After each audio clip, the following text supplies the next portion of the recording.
So about 7 years ago, I was invited by the Kellogg Foundation to help the community of Calhoun County, Michigan, where Battle Creek is the main city, where Kellogg is located, to help the community develop a 10-year plan to end homelessness.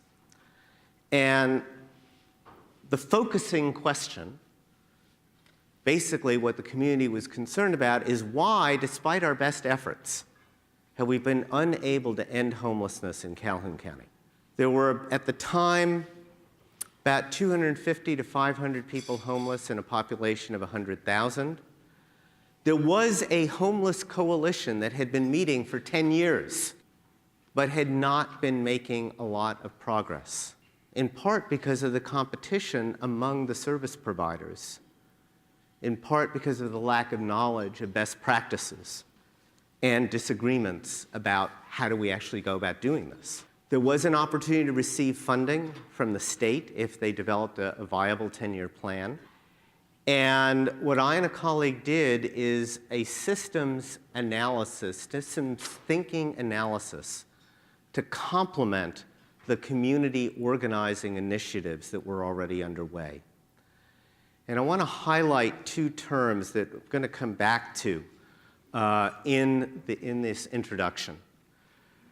Community development, community organizing, I think of as acting systemically. One of the best things that foundations can do is to be that neutral convener of lots of different stakeholders. However, bringing people together, getting the whole system in the room, is not necessarily the same as having them think systemically about the ways in which they are connected. And I believe that thinking and acting systemically are very powerful, complementary approaches. So what did that mean to think systemically in this case? So trends and patterns. The estimated number of homeless people had been increasing over time. Interestingly, the visibility of the problem had gone up for a period of time, but that was when the homeless shelter was in the downtown business district. So the easiest thing to do was to move the homeless shelter to a little bit on the outskirts of town, which reduced the visibility of the problem. And the other thing we saw over time was that the efforts to reduce homelessness had increased for a period of time and then had plateaued. So those were some of the presenting trends. Now, what about the underlying structure? Why were those trends occurring? So now we're going to start by looking at this idea in the dominoes that there's a problem or crisis. We take some action or intervention that produces, maybe in the short run, what we want it to produce, but then also produces some unintended and delayed consequences that often make the problem worse. How did that play out in this situation? Problem was homeless people. The solution in place, the quick fix, temporary shelters and supports. And that worked. You know, people, at least for a period of time, had a roof over their heads. They had some supports.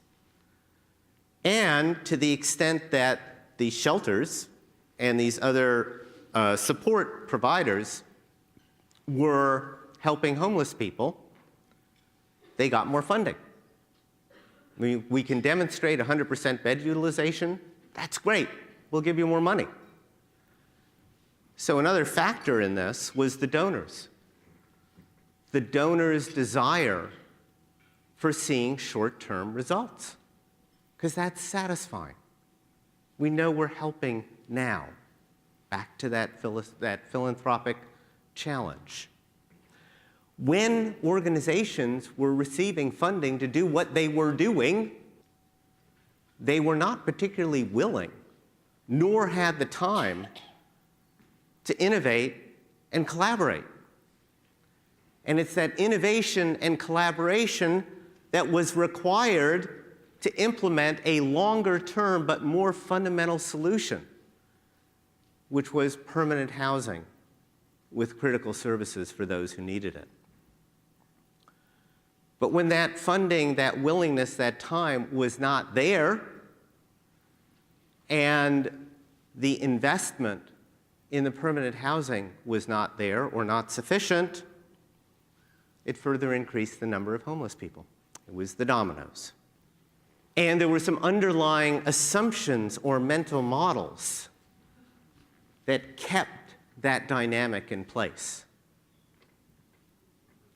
So what are some of the mental models that were feeding the dynamics in Calhoun County? First of all, the service providers.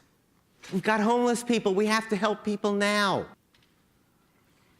Again, the service providers. Look, we deserve more funding. We've got 100% bed utilization. Think about this for a moment. How on earth can we end homelessness with 100% shelter bed utilization? You can't get there from here. And the donors thinking, look, we're contributing to tangible results now, and that's rewarding. And it is. The service providers, again, well, we've got to protect our own funding. And then the public officials taking a look at those time delays. Time delays are a significant part of complex system structures. They look at that time delay, they say, this permanent housing stuff, housing first, too expensive, too difficult to implement, and takes too long, can't really get behind it. And so the process keeps feeding on itself. I wanted to briefly touch base on the bottom of the iceberg and then move into how do you take this stuff home. Bottom of the iceberg is purpose. Now remember I said there's a difference between a system that achieves something and achieving the purpose you would want it to achieve.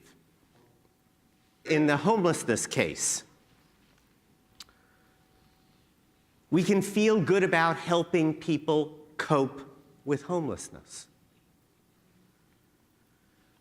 We can reduce the visibility of the problem, out of sight, out of mind.